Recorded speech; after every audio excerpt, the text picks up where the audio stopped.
अस्सलामुअलैकुम, बोलने से खुशामदीद। मैं हूँ शर्जील अरशद और मैं हूँ सादिया सैमसन। हेडलाइंस आप जान चुके हैं, करते हैं बाकायदा आगाज। और सबसे पहले आपको बताएं कि भारत की जहरियत और जंगी जुनून अब की बार खामोशी नहीं, भरपूर जवाब दिया जाएगा। मुल्क की अस्करी और सियासी कयासी क़यादत एक पेज पर होगी। आज तमाम सियासी क़यादत को एतमाद में लिया जाएगा।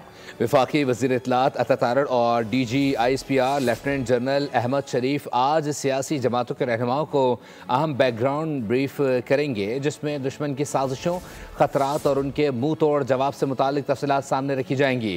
शुरका को पाकिस्तान की फौलादी दिफाई तैयारियों, मौसर सिफारती चालों और रियासती मौक़िफ़ पर मुकम्मल ब्रीफिंग दी जाएगी। सदर मुमलिकत ने कौमी असम्बली का इजलास कल शाम 5 बजे तलब कर लिया, जिसमें पाक भारत कशीदगी पर बहस होगी, जबकि सिंतास मुआहदा मुअत्तल करने पर भारत के खिलाफ मजम्मती करारदाद मंजूर की जाएगी।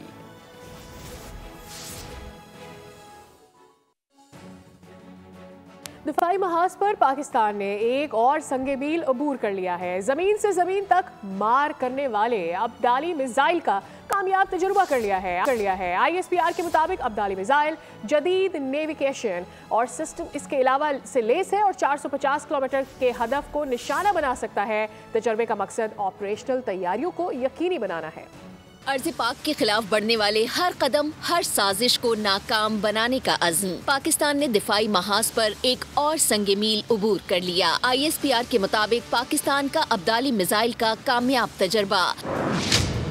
जमीन से जमीन तक मार करने वाला अब्दाली मिसाइल 450 किलोमीटर तक हदफ को निशाना बना सकता है। तजर्बा इंडस मश्क के दौरान किया गया। खुसूसी मश्क का मकसद मिसाइल के अहम तकनीकी पहलुओं बशमूल जदीद नेविगेशन सिस्टम को जांचना था। सदर मुमलिकत और वजीर आजम पाकिस्तान ने कामयाब तजर्बे पर मुबारकबाद पेश की। Chairman joint chief of staff committee और तीनों मुसल्लह अफवाज के सरबराहों ने भी जवानों को शाबाश दी। पहलगाम फॉल्स फ्लैग ऑपरेशन के पाक भारत कशीदगी, बैनुल-अक़वामी बरादरी भी पाकिस्तान की हिमायत में आ गई। वज़ीर आज़म शहबाज शरीफ ने तुर्की के सफ़ीर से मुलाकात की, पाकिस्तान के मौक़िफ़ की तायीद की। वज़ीर ख़ारिजा इसहाक़ डार ने भी सुएज़ हम मनसब से टेलीफोनिक रब्ता किया, भारतीय जारहत पर तहफ़्फ़ुज़ात से आगाह किया। भारतीय इल्ज़ामात मुस्तरद, गैर जानिबदार तहकीकात का एक बार फिर मुतालबा। वज़ीर आज़म ने दोस्त ममालिक के सफ़ीरों को पाकिस्तान के मौक़िफ़ से आगाह कर दिया। वज़ीर आज़म शहबाज शरीफ ने सऊदी, UAE और कुवैत के सफ़ीरों से मुलाकातें की। जनूबी एशिया में अमन व अमान की मौजूदा सूरत हाल पर गुफ्तगू हुई। पहलगाम वाक़ये पर वज़ीर आज़म ने भारतीय इल्ज़ामात एक बार फिर मुस्तरद कर दिए। कहा कि दोस्त ममालिक ख़ित्ते में कशीदगी कम करने के लिए भारत पर दबाव डालें। माशी कामयाबियों को ख़तरे में डालने की भारतीय कोशिशें नाकाबिल फ़हम हैं। पाकिस्तान की दहशतगर्दी के खिलाफ जंग दुनिया के लिए भी अहम साबित हुई। हर शक्ल में दहशतगर्दी की मजम्मत करते हैं। वज़ीर आज़म ने गैर मुतज़लज़ल हिमायत पर बरादर ममालिक के सफ़ीरों से सारे तशक्कुर किया। उत्तर वज़ीर ख़ारिजा इसहाक़ डार ने पानामा और डेनमार्क के वज़ीर ख़ारिजा से टेलीफोन पर रब्ता किया और ख़त्ते की मौजूदा इलाक़ाई सूरत हाल से आगाह किया। पानामा के वज़ीर ख़ारिजा ने दोनों फ़रीक़ैन को तहम्मुल का मुज़ाहरा करने पर जोर दिया। मोदी जी, किसी भी ना समझ के मशवरे पर अमल करने से पहले जान लेना कि गेम सिर्फ 1 मिनट की है। एशिया की सुपर पावर बनने का घमंड सर समेत मट्टी में दफन हो जाएगा। यकीन नहीं आता तो देख लीजिए।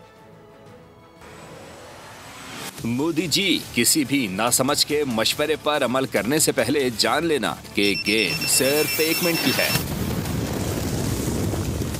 एशिया की सुपर पावर बनने का घमंड सर समेत मट्टी में दफन हो जाएगा। यकीन नहीं आता तो देख लीजिए। हतफ, नसर, अब्दाली, शाहीन, गजनवी, गौरी और अबाबील, ये नाम नहीं बल्कि भारत की तबाही का सामान है। मुंबई, नागपुर समेत पूरा महाराष्ट्र और पटना का इलाका चंद सेकंड में गौरी 1-2 के गजब का निशाना बनेगा। Medium range ballistic missile Ababeel हरकत में आया तो भारतीय शहर चेन्नई, बेंगलोर और कोलकाता की बुलंदबाला इमारतें मट्टी का ढेर बन जाएंगी। भारत के जनूब में आखिरी शहर कन्याकुमारी को पाकिस्तान का शाहीन 2 मिसाइल राख का ढेर बना सकता है। दिल्ली और वहां बैठी पूरी सरकार का गजनवी और शाहीन 1 के शोर से ही धड़न तख्त हैं। बस 1 मिनट में भारत का गुरूर धुएं की तरह फिजा में उड़ रहा होगा। सब्सक्राइब करें और बेल दबाएं ताकि कोई खबर रह न जाए।